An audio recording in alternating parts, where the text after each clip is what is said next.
लिवायथन, कालिया नागी और मॉन्गर इन सारे world serpent से भी सुपीरियर था वासुकी।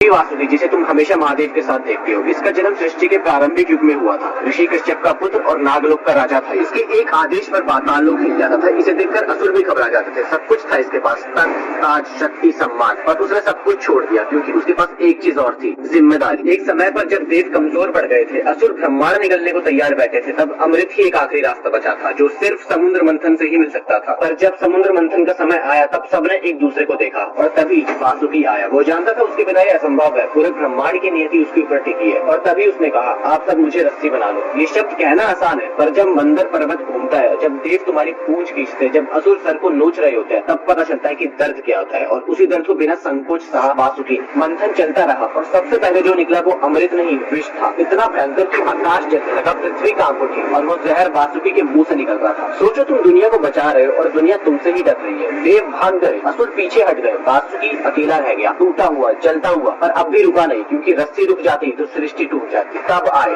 देवों के देव महादेव। उन्होंने विष को पिया और कहलाए नीलकंठ। मंथन के बाद वासुकी टूट चुका था, पर तभी महादेव ने उसे अपने गले पर स्थान दिया, अपने सबसे करीब। विष महादेव ने पिया और उसे झेला अकेला वासुकी ने था। उसके बिना न कभी अमृत निकलता न देव जीत पाते। इवन उसे अमृत नहीं दिया गया, लेकिन उसके बलिदानों ने उसे अमृत दिए बिना भी अमर बना दिया। इसलिए याद रखना, हमारा ये ब्रह्मांड सिर्फ हीरो से नहीं, बिना स्वार्थ सेक्रीफाइस देने वालों से चलता है और शायद इसलिए आज भी चल रहा है। और एक कहानी और है वासुकी की।